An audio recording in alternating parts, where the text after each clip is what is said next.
4 number পৰম সত্য বস্তুক যদি যোগ কৰিব পৰা নাই তেতিয়াহ'লে 3 ধন্যবাদৰ পাত্ৰ হৈ জীৱৰ মংগল সাধন নহয়।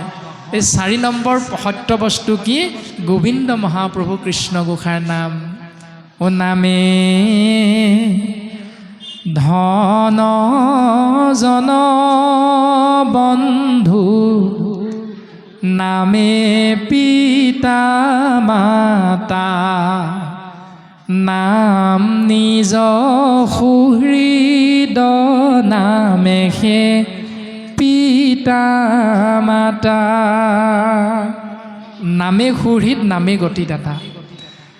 এতিয়া সেই নাম বস্তুক যদি আমি মানুহ হিচাপে জন্মগ্ৰহণ কৰি কলিযুগত ভাৰতবৰ্ষত থাকিও নামক যদি আমাৰ জীৱনৰ পৰা বিয়োগ কৰি ৰাখিছোঁ, তেতিয়াহ'লে গুৰুজনাই কৈছে নাম ল'লে তৰিবা, নল'লে মৰিবা। এতিয়া কোনটো কৰোঁ? নাম লৈ তৰিব বিচাৰোঁ নে নামক বিয়োগ কৰি মৰিব বিচাৰোঁ? সেইটো আপোনাৰ আমাৰ প্ৰত্যেকৰে নিজৰ নিজৰ চিন্তাৰ বিষয়বস্তু। আৰু স্বয়ম্ভুৱ মনুৱে পিতৃ প্ৰজাপতি ব্ৰহ্মাৰ চৰণত সেৱা নিবেদন কৰিছে। হে ৰাম হেন শুনি ব্ৰহ্মা সাক্ষীয়া বুলন্ত, তুষ্ট ভৈলো পুত্ৰ তুত, জাতুনি কপতে হৃদয়ৰ কথা, আপুনি কহিলি মুত। পুত্ৰৰ এই সেৱা আশ্ৰয় কৰি প্ৰজাপতি ব্ৰহ্মাদেৱে কৈছে, সেই মোৰ পুত্ৰ মনু, তোৰ ভক্তিত মই সন্তুষ্ট হৈছোঁ। তই মোৰ উপযুক্ত পুত্ৰ, তই মোক সুধিছ মই কি কৰিব লাগিব, গতিকে তোক কওঁ শুন পুত্ৰ। অ মোৰ আশীৰ্বাদে 2 হানু তোমাৰ, কৃষ্ণত হৌক ভকতি, জানি ক্ষিতীশ্বৰ পুত্ৰ সকলৰ, এহি সেহুৱে যুগুতি। মৎস্যৰ এৰিবা সাৱধান হুয়া, সাদৰ কৰিয়া মতি, পিতৃৰ বচন কৰিবা পালন, যাৱত থাকে শকতি। দম্ভ মৎস্যৰ কাম ক্ৰোধ লোভ মোহ এইবিলাকক তুমি ত্যাগ কৰিবা, অৰ্থাৎ তুমি সৰ্বতো প্ৰকাৰে ভাগৱত ধৰ্ম আশ্ৰয় কৰিবা। কি ভাগৱত ধৰ্ম? ৰাম ৰাম তপ জপ তীৰ্থ ব্ৰত, আৰু সদাচাৰ, ধন জন গৃহ পুত্ৰ, ভাৰ্যায় আপোনাৰ। তপ জপ তীৰ্থ ব্ৰত আৰু সদাচাৰ, ধন জন গৃহ পুত্ৰ, ভাৰ্যা আপোনাৰ, এই সকলোবিলাক সমস্তকে শুদ্ধ ভাৱে অৰ্পিলে কৃষ্ণত, তাকে সেবুলয় ধৰ্ম মহাভাগৱত।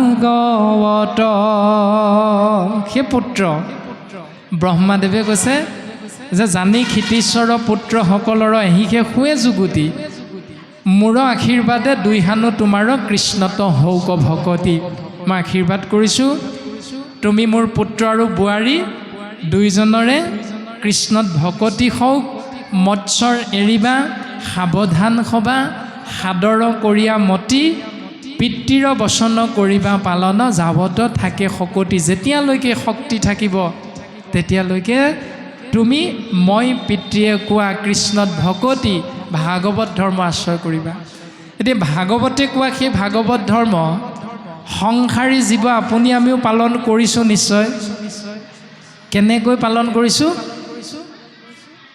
যেতিয়া ৰাতিপুৱা হয় আমি মাতৃগৰাকীয়ে সন্তানটোক গা পা ধুৱাই বিদ্যালয়ৰ সাজযোৰ পিন্ধাই হাতত বিদ্যালয়ৰ বেগটো লৈ ভিতৰৰ পৰা যেতিয়া সন্তানটিক হাতত ধৰি বাহিৰলৈ উলিয়াই আনিম জাতীয় বিদ্যালয়ত থ'বলৈ যাবৰ বাবে ভিতৰতে মাতৃগৰাকীয়ে সন্তানটোক কওঁ শুনটো তুমি শুনাচোন বাহিৰৰ বাৰান্দাতে ককা বহি আছে বাহিৰৰ বাৰান্দাতে আইতা বহি আছে গতিকে আইতা ককাক তুমি মূৰটো ধুৱাই সেৱা কৰিবা দেই শুন আইতা আশীৰ্বাদ দিব গতিকে তোমাৰ মংগল হ'ব কওঁনে বাৰু আইসকলে প্ৰায় এনেকৈ কওঁ পিতৃজনেও তেনেকৈ কওঁ কেতিয়াবা কেতিয়াবা এইটো শাস্ত্ৰসন্মতে ভাগৱত ধৰ্ম হয় কিন্তু তাতো যেন ক'ৰবাত অকণমান খুঁত ৰৈ গৈছে সেই খুঁতটো কি পঞ্চম স্কন্ধত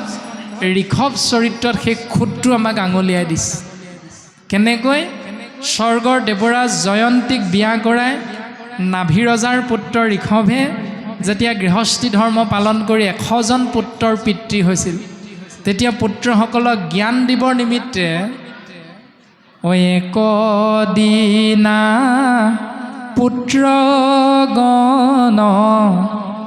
লয়া ভগৱন্ত ব্ৰহ্মাৱৰ্ত দেখে পাছে প্ৰৱেশ ভৈলন্ত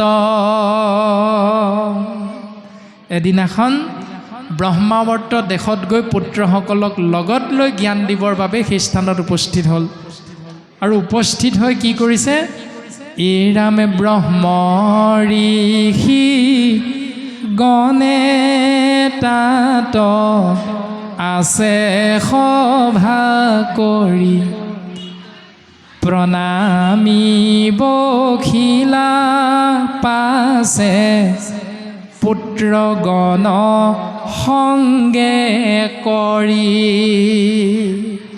ঋষভ প্ৰভুৱে কি কৰিলে ঋষভ প্ৰভুৱে ব্ৰহ্মাৱৰ্ত দেশৰ বাটচৰা ভাগিত সোমাবলৈ লওঁতে প্ৰথম নিজে মূৰটো ধুৱাই সেই ব্ৰহ্ম ঋষিসকলক সেৱা কৰিছে পুত্ৰসকলে দেখিছে যে ইমান দিনে ভাবি আছিলোঁ পিতৃদেৱো হ'ব পিতৃয়ে ঈশ্বৰ বুলি কিন্তু পিতৃয়ে দেখোন আজি এই সভাত বহি থকা ত্ৰিকালদৰ্শী ঋষিমুনিসকলকহে মূৰটো ধুৱাই সেৱা কৰিছে চিন্তা হৈছে যে আমাৰ পিতৃৰো যিহেতু এওঁলোক শ্ৰদ্ধাৰ পাত্ৰ গতিকে আমি এওঁলোকক সেৱা কৰিব লাগে সেইকাৰণে পিতৃৰ স্বভাৱটো দৰ্শন কৰি পুত্ৰসকলে ব্ৰহ্ম ঋষিসকলক মূৰটো ধুৱাই সেৱা কৰিছে তাৰমানে বুদ্ধদেৱেও কৈছে উপদেশতকৈ আৰ্হিটো ভাল এতিয়া আমাৰ ভাগৱত ধৰ্ম আচৰণত ভুলটো ক'ত আছে যে পুত্ৰক যদি আমি কৈছোঁ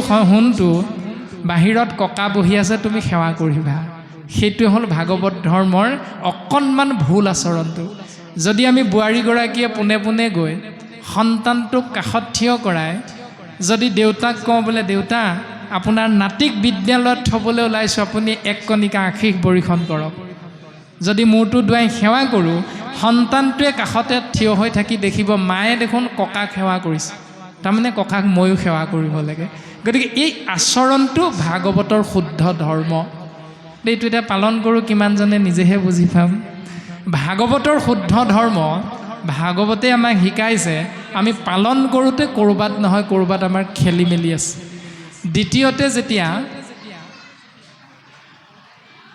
ৰজা পৰীক্ষিতৰ প্ৰশ্নৰ উত্তৰ 60,000 ঋষিমুনিয়ে প্ৰদান কৰাৰ পাছতো ৰজা পৰীক্ষিত যেতিয়া সন্তুষ্ট নহ'ল সদৌ শেষত শোকগুৰুৰ আগমন হ'ল তেতিয়া ৰজা পৰীক্ষিতৰ মনৰ ভাৱনা মহাপুৰুষ মাধৱ গুৰুজনাই এজোকা প্ৰাৰ্থনাৰে আমি গৃহস্থী ধৰ্মৰ বাবে এৰি থৈ গৈছে গৃহস্থী ধৰ্ম পালন কৰা বা পাইসকলৰ বাবে জ্ঞান দি থৈ গৈছে আজি মোৰ গৃহ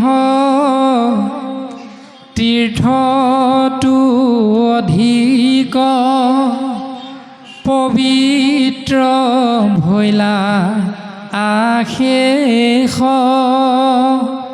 যিহেতু সাক্ষাতে জগতৰ গুৰু আপুনি ভৈলা প্ৰবেশ।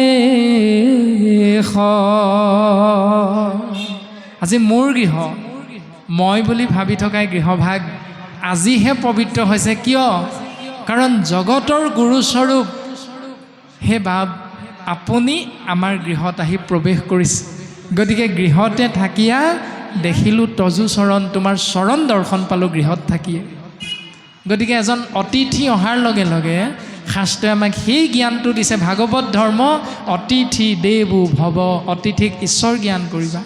তেওঁ লং পেণ্ট চাৰ্ট পিন্ধি আহিছে, তেওঁ ধুতি পঞ্জাবী পিন্ধি আহিছে, তেওঁ হৰণ ল'লে নে নাই, তেওঁ ডাক্তৰ নে ইঞ্জিনিয়াৰ, এইবিলাক বিচাৰ কৰাৰ অধিকাৰ আপোনাক মোক শাস্ত্ৰই নাই দিয়া। শাস্ত্ৰই এটাই আমাক অধিকাৰ দিলে, সেইটো হ'ল অতিথি দেৱো ভৱ, অতিথিক ঈশ্বৰ জ্ঞান কৰা। এতিয়া আমাৰ গৃহলৈ অহা অতিথিজনক আমি ঈশ্বৰ জ্ঞান কৰিছোঁ নে নাই কৰা, সেই ভাগৱত ধৰ্মটো পালন কৰোঁ নে নকৰোঁ, সেইটো আপুনি আমি এতিয়া নিজেহে বুজি পাম। গতিকে শাস্ত্ৰই আমাক এই দৰ্শন খুব সুন্দৰভাৱে প্ৰকাশ কৰিছে। আৰু সেই অতিথি দেৱো ভৱৰ আগমনত যিহেতু তৃতীয় স্কন্ধ কপিল চৰিততে কপিল প্ৰভুৱে মাতৃক কৈছে, অ ভকত প্ৰতিমা মোৰ দুই অধিষ্ঠান, দুই কুপূজা দৰ্শনে কৰিবে আতিমান। কীৰ্তন গ্ৰন্থটো গুৰুজনাই কৈছে, কলিত ভকতেহে হৰি অৱতাৰ। কলিযুগত ভকতেই হ'ল ভগৱন্তৰ দ্বিতীয় ৰূপটো। ভাগৱতৰো তৃতীয় স্কন্ধত কপিলৰ দ্বাৰা মাতৃ দেৱহূতিক কৈছে, ভকতেই হ'ল মোৰ দ্বিতীয় ৰূপ। ভগৱন্ত পুৰুষে নিজে উদ্ধৱৰ আগত কৈছে, দেৱতো তীৰ্থটো কৰি ভকতেহে বৰ, ভকতক ভজিলে গোচয় কৰ্মজৰ। ভগৱন্তে নিজ মুখে অৰ্জুনৰ আগত কৈছে, অৰ্জুনক সম্বোধি বুলন্ত শ্ৰী হৰি, কলিত বৈষ্ণৱে বিষ্ণু জানা নিষ্ঠ কৰি। আৰু সেইকাৰণে আমি সকলোৱে আশ্ৰয় কৰোঁ, এইৰামে ভকত সকলে যেবে কৰয়া আশীৰ্বাদ, তেবে সে মিলয় সিটো কৃষ্ণৰ প্ৰসাদ। প্ৰসাদ মানে হ'ল কৃপা। প্ৰ মানে প্ৰভু, দন্তীয় স মানে সাক্ষাৎ, আৰু দন্তীয় দ মানে হ'ল দৰ্শন। যাক আশ্ৰয় কৰিলে প্ৰভুৰ সাক্ষাৎ দৰ্শন হৈ যায়, সেয়া হ'ল প্ৰসাদ। গতিকে ভকতসকলে যেতিয়া অ হৰি অ ৰাম বুলি কৈ আশীষ প্ৰদান কৰিব, জানিব তেতিয়াই সেউকীয়ে ভগৱন্তৰ কৃপা লাভ কৰিছে। গতিকে সেই কৃপা লাভ কৰিবৰ বাবে আমি ইচ্ছা কেতিয়া কৰোঁ? স্বাৰ্থপৰ ভকতি। পিতৃ মাতৃ পৰলোকগামী হ'লেহে নামষাৰ কৰোঁ। পিতৃ মাতৃ পৰলোকগামী হোৱা বছৰেকৰ মূৰত সেই দিনটো আহিলেহে ভকতক গৃহলৈ আমন্ত্ৰণ কৰোঁ। ল'ৰাটোৱে মেট্ৰিক পৰীক্ষা দিবলৈ ওলাইছে, তাৰ দুদিনমান আগত ল'ৰাটোৰ মংগল বিচাৰিহে ভকতক ঘৰলৈ আমন্ত্ৰণ কৰোঁ। অন্য হাতেদি ভকত এজন যদি ঘৰলৈ আহে, বোলে আহক বহক বুলি কৈ সিমানতে সামৰণি মাৰোঁ আৰু। গতিকে অতিথি দেৱো ভৱ, শাস্ত্ৰসন্মতে ভাগৱত ধৰ্ম কিমান পালন কৰিছোঁ, এইটো আমি প্ৰত্যেক গৃহস্থী ধৰ্ম পালন কৰা বা পায়ে নিজে নিজেহে বুজি পাম। স্বাৰ্থপৰ ভকতি। পিতৃ মাতৃ পৰলোকগামী নহ'লে আমি গৃহত ভকতৰ আগমন হ'লে বেয়া পাওঁ নেকি? ভকতৰ দ্বাৰা নাম এষাৰ আশ্ৰয় কৰিবলৈ বেয়া পাওঁ নেকি? যদি বেয়া পাওঁ, তেতিয়াহ'লে আমাতকৈ দুৰ্ভগীয়া দ্বিতীয়জন এই সংসাৰত নাই। গতিকে স্বাৰ্থপৰ ভকতি এৰি পিতৃও আছে, মাতৃও আছে, কন্যাও আছে, পুত্ৰও আছে, স্বামীও আছে, দৰমহাটো পোৱাৰ পাছত সাধ্য অনুসাৰে 5জনমান ভকতক মাতি পাঠ এভাগ কৰোৱাটো ভাগৱত ধৰ্মৰে লক্ষণ। ঈশ্বৰৰ নাম আশ্ৰয় কৰাটোৱে হ'ল জীৱৰ সৰ্বতো প্ৰকাৰে মংগল। তাত কোনো উদ্দেশ্য থকাটো প্ৰয়োজন নাই। যদি উদ্দেশ্যও থাকে, তেতিয়াহ'লে আমি সেই উদ্দেশ্যটোক কিন্তু সাৱধানে পালন কৰিব লাগিব। যেনে পুত্ৰৰ মংগলৰ কথা চিন্তা কৰিলোঁ, মেট্ৰিক পৰীক্ষাৰ আগত ভকতক আমন্ত্ৰণ কৰি পাঠ এভাগ কৰিলোঁ, পায়স এমুঠি উলিয়ালোঁ, ভকতক আগবঢ়াই দিলোঁ। ভকতে অ হৰি অ ৰাম ধ্বনিৰে মেট্ৰিক পৰীক্ষাৰ পৰীক্ষাৰ্থীজনক আশীষ প্ৰদান কৰিলে, যাৰ বাবে মেট্ৰিকত ষ্ট্ৰেণ্ড কৰিলে। আৰু গৃহখনৰ পিতৃ মাতৃয়ে সমাজখনত গৌৰৱান্বিত হোৱাৰ সৌভাগ্যৱন্ত হ'ল। আৰু যদি তাতোতকৈ সুখ্যাতিৰে উত্তীৰ্ণ হ'ল তেতিয়াহ'লে শিক্ষকজনেও ক'ব পাৰিলে মই পঢ়োৱা ছাত্ৰ, টিউশ্যন মাষ্টৰজনেও ক'ব পাৰিলে মই টিউশ্যন লোৱা মোৰ ছাত্ৰ, আৰু মমায়েকজনেও ক'ব পাৰিলে মোৰ ভাগিন, আৰু তেনেধৰণে ওচৰ চুবুৰীয়াও ক'ব পাৰিলে আমাৰ বংশৰহে। গতিকে তৃতীয় স্কন্ধতেই কপিল প্ৰভুৱে মাতৃ দেৱহূতিক কৈছে, আৰু মূৰ বীৰ্য অসন্দিত প্ৰকাশক কৰ্ণৰ মনৰ সদা আনন্দকাৰক। যে মোৰ বীৰ্য যদি এই সংসাৰত আনিব পাৰা তেতিয়াহ'লে সৰ্বতো প্ৰকাৰে তোমালোকৰ মংগল হ'ব। যেনেকৈ আমি সুখ্যাতিৰে উত্তীৰ্ণ হোৱা সন্তানটোৰ সুখ্যাতিত মানে কৃতকাৰ্যতাত বা সফলতাত আমি প্ৰত্যেকেই গৌৰৱ কৰোঁ, চিনাকি দিওঁ, মোৰ ভতিজা, মোৰ ভাগিন, আমাৰ বিদ্যালয়ৰ ছাত্ৰ, মই টিউশ্যন লোৱা ছাত্ৰ, মোৰ ল'ৰা, মোৰ ছোৱালী বুলি কৈ আমি যি সকলোৱে বংশ পৰিয়াল ককাই ভাই ইষ্ট মিত্ৰ কুটুম্ব সকলোৰে আমি গৌৰৱ কৰোঁ। আৰু যি ধৰণে ভকতৰ আশীষ ধন্য হৈ আমি গৌৰৱ কৰিলোঁ, সেই কৃতকাৰ্যতা ফলাফল ওলোৱা দিনটো ভাগৱত ধৰ্ম শুদ্ধ ৰূপত আশ্ৰয় কৰিবলৈ কেইজন পিতৃ মাতৃ বাৰু নামঘৰলৈ গ'লোঁ? বুকু ডাঠি ক'ব পাৰিমনে? পৰহিলৈ যদি মেট্ৰিক পৰীক্ষা আছে ধৰি লওক, আজি গাঁওখনত ভাগৱত অনুষ্ঠান হৈছে, পিতৃ বা মাতৃয়ে পোনে পোনে কৈ থৈ যাম, বোলে সোণটো ব'লাচোন ভাগৱতত চাকি ধূপ ধূনা আগবঢ়াই থৈ আহোঁ, তোমাৰ মংগল হ'ব। কওঁনে বাৰু? প্ৰত্যেক পিতৃ মাতৃয়ে কথাটো কওঁ, আৰু সেইকাৰণে নামঘৰলৈ গৈ সেৱা কৰোঁ। কিন্তু ফলাফল ওলোৱা দিনা কেইজন পিতৃ মাতৃয়ে নামঘৰত গৈ ভগৱন্তক ধন্যবাদটো দিওঁ বাৰু? এজনো নাই এখন সংসাৰত।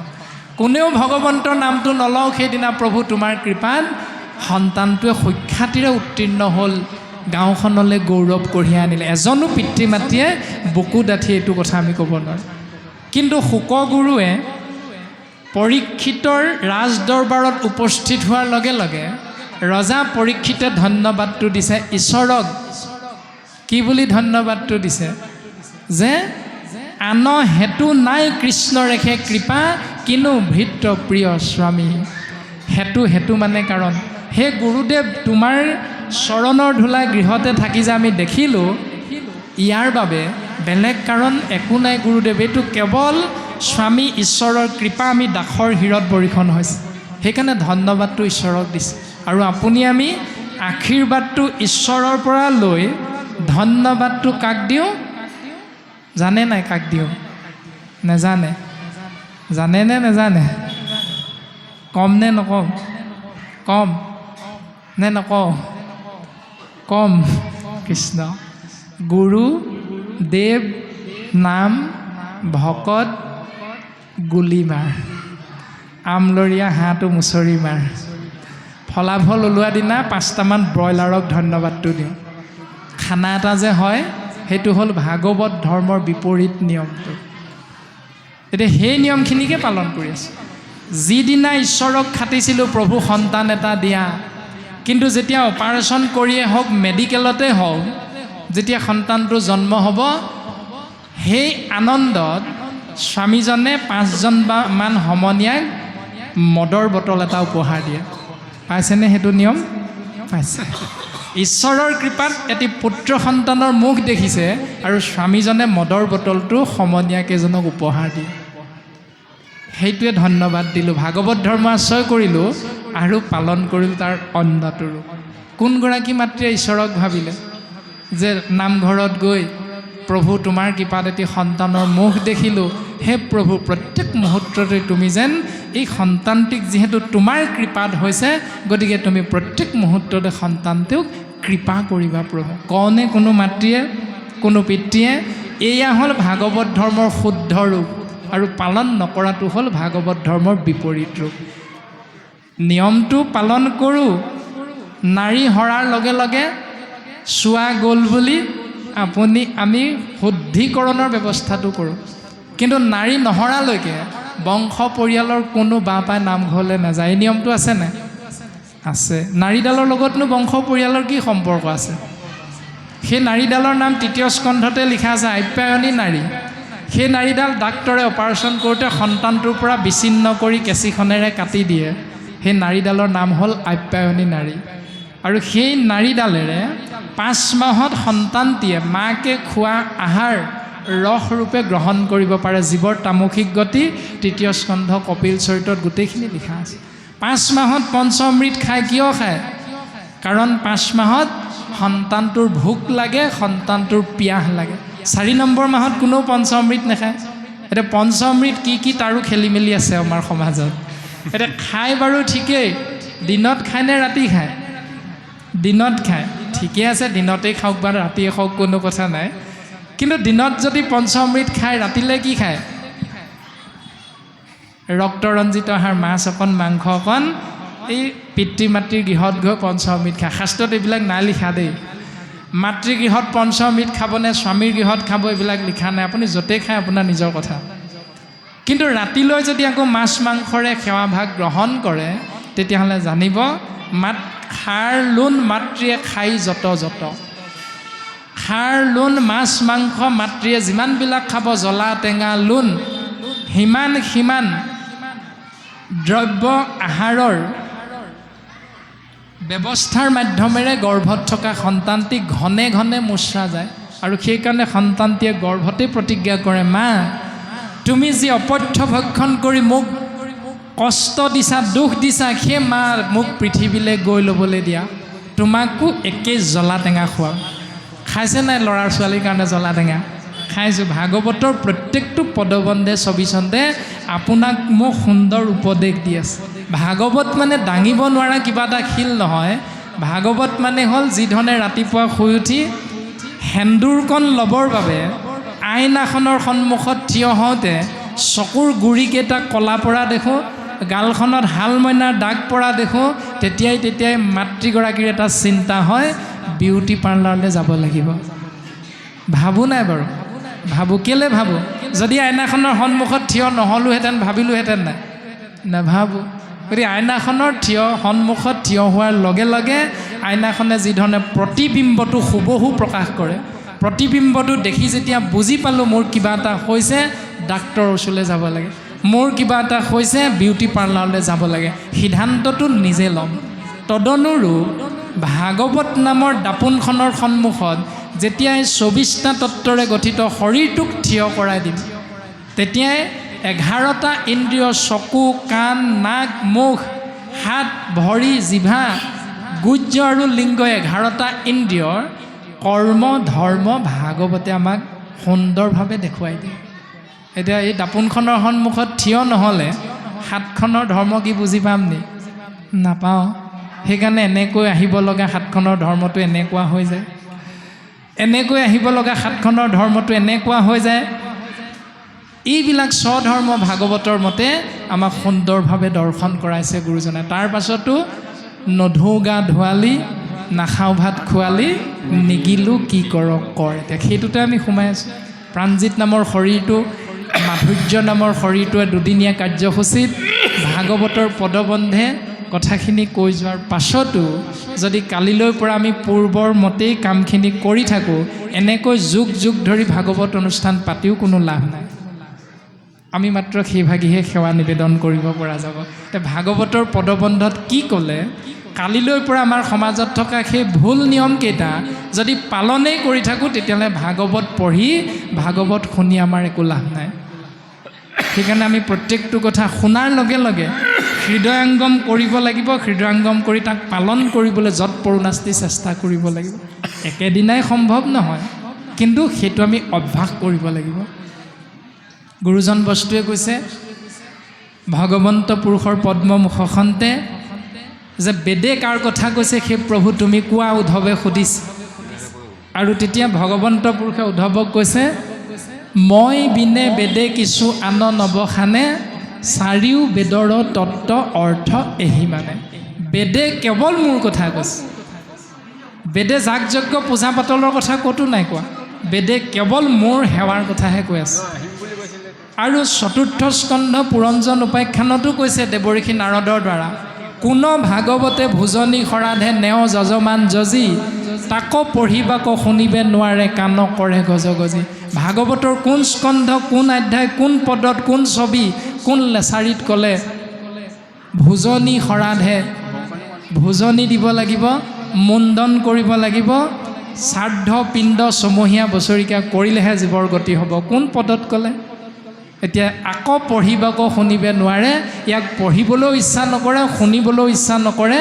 শুনিবলৈ হ'লে কাণক কৰে গজগজি, কাণত ঠহৰ ঠহৰকৈ ধৰে। এইখিনি ক'লেই কোৱাজন বেয়া হৈ যায়। তেওঁ অকল সেইফালেহে কয়। ভাগৱতত নথকা কথা কিয় ক'ব? ৰান্ধনি ঘৰত ভাত যেতিয়া আপোনাৰ খাবৰ ভোক লাগিব, তেতিয়া আপুনি লেট্ৰিন বাথৰুমলৈ কেতিয়াও নাযায়। ভোক লাগিলে ভাত খাবলৈ ৰান্ধনিশাললৈকে যাব লাগিব। গতিকে ভাগৱতৰ পদত যিটো ক'ব আমি সেইটোৱে ক'ব লাগিব। ভাগৱতত নোকোৱা কথা এটা কোৱাৰ কোনো অধিকাৰ নাই। ভাগৱতে যিটো কৰিবলৈ ক'ব আমি সেইটোহে ক'ব লাগিব। বাপ দুজনে পদত যি লিখা আছে সেইটোহে পঢ়িব। আপোনালোকে যদি সোধে বোলে ক'ত পালা এইটো, বোলে এয়া পদত লিখি থৈছে। তাৰ পাছতো যদি ভাগৱতক মান্যতা দি পালন নকৰোঁ, তেতিয়াহ'লে সেইটো হ'ল আমাৰ জ্ঞানী মনুষ্যৰ অজ্ঞানী কৰ্ম, অপৰাধ, অবিদ্যা বুলি কোৱা হৈছে।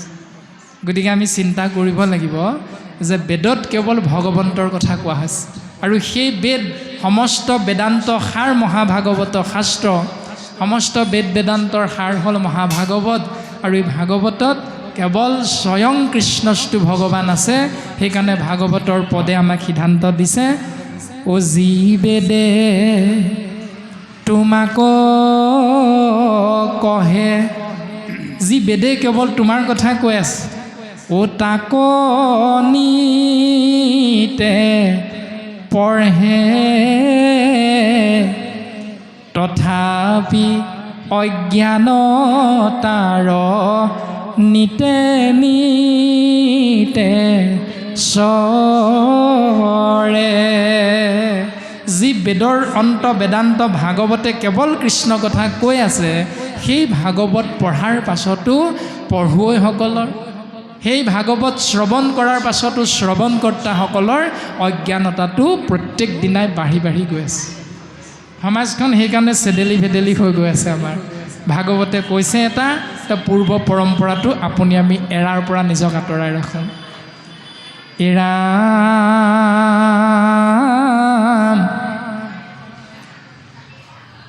তুমি সেহি পুত্ৰ ভক্ত গুৰুতৰ, কৰিও আবে হেনয়, এহি ভাৰ্যা গৰ্ভে আপোন সদৃশ, উপজায়ু পুত্ৰ ছয়।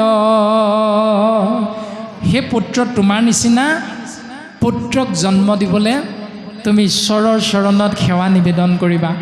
যথোচিত ধৰ্মে পৃথিৱী পালিবা, আৰু কৰিবাহা যাগ, ঈশ্বৰ কৃষ্ণক ভজিও নিষ্কামে, ভক্তিভাৱে মহাভাগ। তুমি যেনেকুৱা কৰ্মক সমাজে অগ্ৰাধিকাৰ দিব, শাস্ত্ৰই প্ৰকাশ কৰিছে, সেই যথোচিত ধৰ্ম তুমি পালন কৰিবা, আৰু পালন কৰোঁতেও কেৱল ঈশ্বৰত অৰ্পণ কৰিহে আশ্ৰয় কৰিবা। যেনে কৰিলাহা ৰাজ্য 10,000 বৎসৰ, লগে স্বৰ্গে নীলা হবে অযোধ্যা নগৰ। শ্ৰীৰামচন্দ্ৰই 10,000 বছৰ অযোধ্যাত ৰজা হৈ আছিল, কাৰণ প্ৰজাবৃন্দই ৰামচন্দ্ৰকে ৰজা হিচাপে বিচাৰিছিল। কিয়? যাৰ বাবে ৰামচন্দ্ৰক মৰ্যাদা পুৰুষোত্তম ৰাম বুলি প্ৰশংসা কৰা হৈছে।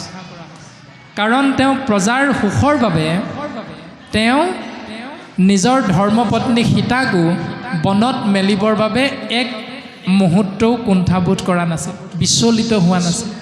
সেইকাৰণে তেওঁ মৰ্যাদা পুৰুষোত্তম ৰাম। তেওঁক প্ৰজাবৃন্দই যুগে যুগে ৰজা হোৱাটো বিচাৰিছিল। দ্বিতীয়তে আমি যদি চিন্তা কৰোঁ, শাস্ত্ৰসন্মতে কোৱা সেই দৰ্শন, বেন ৰজাৰ ৰাজত্বকালত এই পৃথিৱীত হাজাৰ হাজাৰ বছৰ, শ শ বছৰ খৰাং অনাবৃষ্টি হৈছিল।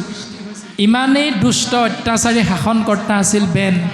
আৰু ঋষিসকলৰ অভিশাপত যেতিয়া বেনৰ মৃত্যু হ'ল, আৰু বেনৰ মৃত শৰীৰটোক যেতিয়া মন্থন কৰা হৈছিল, সেই শৰীৰটোৰ পিঠি অংশৰ পৰা এটি জীৱতত্বৰ জন্ম হৈছে, যাৰ নাম হ'ল পৃথু। ভগৱন্ত পুৰুষে পৃথু ৰূপত অৱতাৰ হৈছে।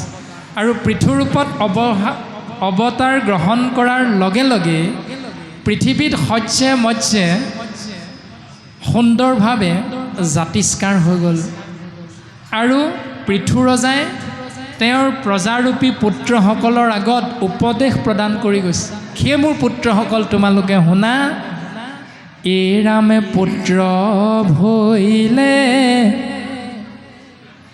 দিব লাগে পিণ্ড বাপৰ, যে পুত্ৰ ভৈলে দিবাক লাগয় পিণ্ড বাপৰ, যে পুত্ৰ হ'লে পিতৃৰ অৰ্থে পিণ্ড দিব লাগিব। কিন্তু সেই মোৰ পুত্ৰসকল, মই তোমালোকৰ পিতৃ, তোমালোক মোৰ পুত্ৰ, গতিকে মোৰ পিণ্ড কি জানানে? মোৰ পিণ্ড হুৱে জানা ভজিলে ঈশ্বৰ। মোৰ পিণ্ড সেইটোৱে যে তোমালোকে ঈশ্বৰক চিন্তা কৰা। নামঘোষা শাস্ত্ৰটো মাধৱ গুৰুজনাই কৈছে, যাৰ পুত্ৰ সবে ঐত হৰিত শৰণ লয়া, হৰি গুণ গাৱে শুদ্ধ ভাৱে, দধি দুগ্ধ ঘৃত মধু নদীৰ জল কপিয়া, পিতৃগণে ত্ৰিপিতি পাৱে, ৰাম পিতৃগণে ত্ৰিপিতি পাৱে।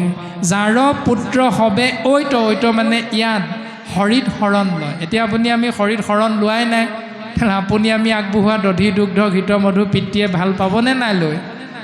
নিশ্চয় নাপায়। গতিকে আমাক দুজনা গুৰুৱে নামঘোষা কীৰ্তন দশম ৰত্নাৱলীৰ মাধ্যমেৰে ইমান সুন্দৰকৈ উপদেশ দিয়াৰ পাছতো আপুনি মই যদি অন্য দেৱৰ শৰণীয়া হওঁ, তেতিয়াহ'লে আপুনি আমি লাখ লাখ টকা খৰচ কৰি পিতৃৰ অৰ্থে কুইণ্টেলে মাহ মোনে মোনে গাখীৰ খুওৱাৰ পাছতো আপোনাৰ মোৰ কৰ্মৰ সফলতা নহ'বও পাৰে।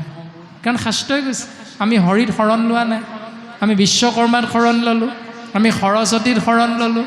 গতিকে এক ঈশ্বৰ শৰণৰ বাদে আমি যেতিয়া ৩৩ কোটি দেৱ দেৱতাৰ চৰণত শৰণ ল'ম, আমাৰ কৰ্মত আমাৰ পিতৃয়ে সন্তুষ্ট নহয়, তেতিয়াহ'লে আমাৰ কৰ্মত ক'ত সন্তুষ্ট হ'ব?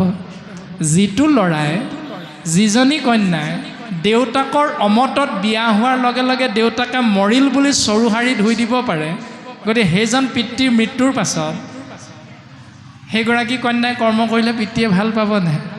কেতিয়াও নাপায়। এইটো বাস্তৱত আমি সকলোৱে দেখি আছোঁ, বুজিও পাইছোঁ।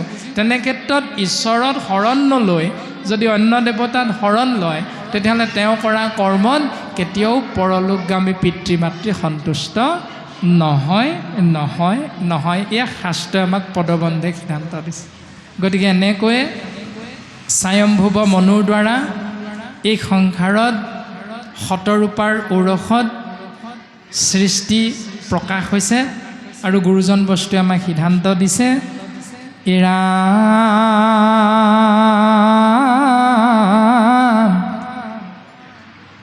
আবে আমি যত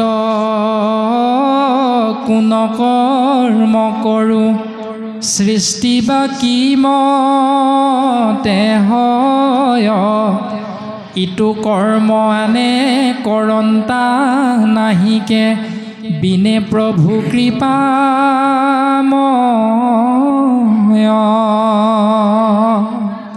ব্ৰহ্মাদেৱে কৈছে যে ঈশ্বৰ কৃষ্ণক চিন্তা নকৰাকৈ যিখিনি কৰিবা তাৰ দ্বাৰা কাৰো মংগল নহয়। কেৱল ঈশ্বৰক চিন্তা কৰিহে তুমি কৰ্মত ব্ৰতী হ'বা, তেতিয়া তোমাৰ মংগল হ'ব। অ ৰামে যিটো ঈশ্বৰৰ হৃদয়ত সন্তে, ভৈলো মই উৎপন্ন, সেই ভগৱন্তে পৃথিৱী উদ্ধাৰী, সাধনটোক প্ৰয়োজন। সেই মোৰ পুত্ৰ স্বয়ম্ভুৱ মনু, যিজন ঈশ্বৰ কৃষ্ণৰ কৃপাত এই সংসাৰত মই জন্মগ্ৰহণ কৰিছোঁ, সেইজন ঈশ্বৰক তুমি চিন্তা কৰি কৰ্মত ব্ৰতী হ'বা, নিশ্চিত ৰূপত তোমাৰ মংগল হ'ব।